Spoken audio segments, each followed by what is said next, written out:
Hello, मी माझी सखी. आज छान अशी सोड्यांची चटणी बनवलेली आहे.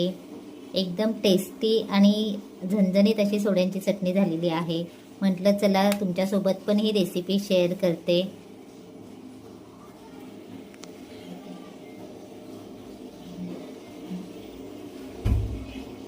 सोड्यांची चटणी बनवण्यासाठी मी सोडे घेतलेले आहेत. हे गेल्या वर्षीचे सोडे आहेत, त्यामुळे थोडासा कलर चेंज झालेला आहे, पण छान आहेत ते. ह्याला मी 2-3 वेळा स्वच्छ धुवून घेतलेलं आहे. आणि इकडे मी चटणी बनवण्यासाठी खूप सारे कढीपत्ता घेतलेला आहे, मोठा कांदा बारीक चिरून घेतलेला आहे, एक टोमॅटो बारीक चिरून घेतलेला आहे, इकडे कोथिंबीर घेतलेली आहे, लसूण आहे, मिरची आणि कोकम.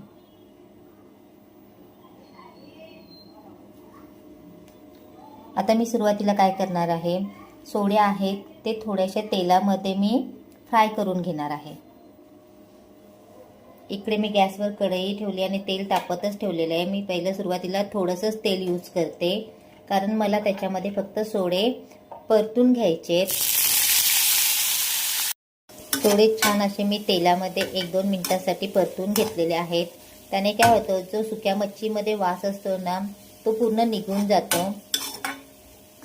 छान असे परतून झालेले आहेत. आता मी गॅस बंद करते आणि एका प्लेटमध्ये सोडे काढून घेते. छान प्लेटमध्ये मी सोडे काढून घेतलेले आहेत. आता हे थोडेसे थंड व्हायला ठेवते. 2 मिनिटांनंतर सोडे थंड झाल्यानंतर मी काय केलेलं आहे, मिक्सरच्या भांड्यामध्ये सोडे काढून घेतलेले आहेत. आता सोड्यांसोबत मी एक मिरची टाकून घेते, त्यासोबत मी लसूणच्या 4-5 पाकळ्या टाकते आणि थोडीशी कोथिंबीर त्याच्यामध्ये ॲड करते. आणि हे असं जाडसर मी मिक्सरला वाटून घेते.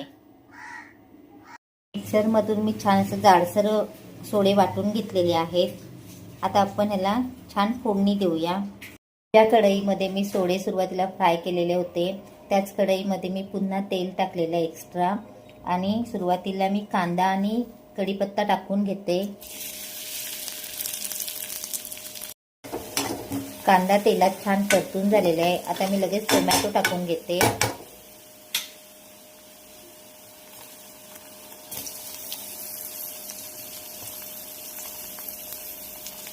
टोमॅटो पण मी छान परतून घेते. ह्याच्यामध्ये पण छान परतून झालेला आहे. आता मी ह्याच्यामध्ये मसाले टाकते. जे रेग्युलर मी घरामध्ये मसाले वापरते तेच आहे. हळद, गरम मसाला, हे मी मटन मसाला घेतलेला आहे. इकडे काळा मसाला आणि थोडंसं कलर येण्यासाठी मी बेडगी घेतलेली आहे, ती पण आता सगळे ॲड करते ह्याच्यामध्ये. आणि मसाले मी छान परतून घेते.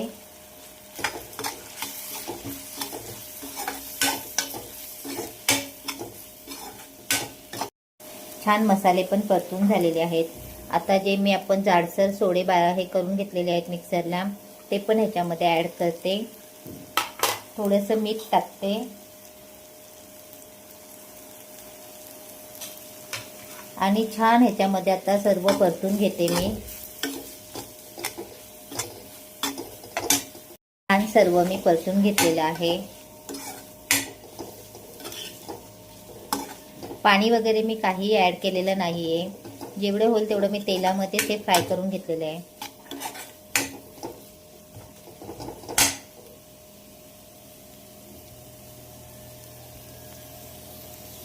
झाकण ठेवते मी. 2-3 मिनिटांनंतर मी काय करते, झाकण काढून घेते. आता मी काय करते, जे कोकम घेतलेले होते ना, त्याचे असे छोटे छोटे तुकडे करून घेतलेत आणि पुन्हा टाकते ह्याच्यामध्ये आणि छान एकदा परतून घेते मी.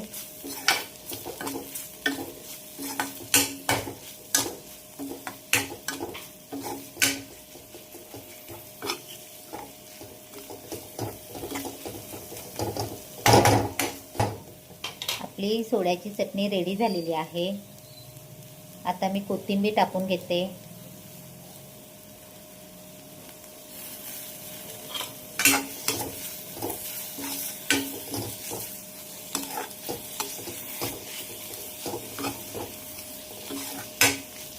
गॅस बंद करते आणि एका प्लेटमध्ये काढून घेते.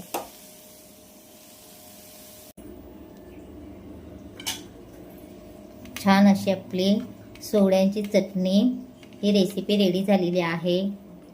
रेसिपी आवडली असेल तर लाईक, शेअर आणि सबस्क्राईब करायला विसरू नका. थँक्यू.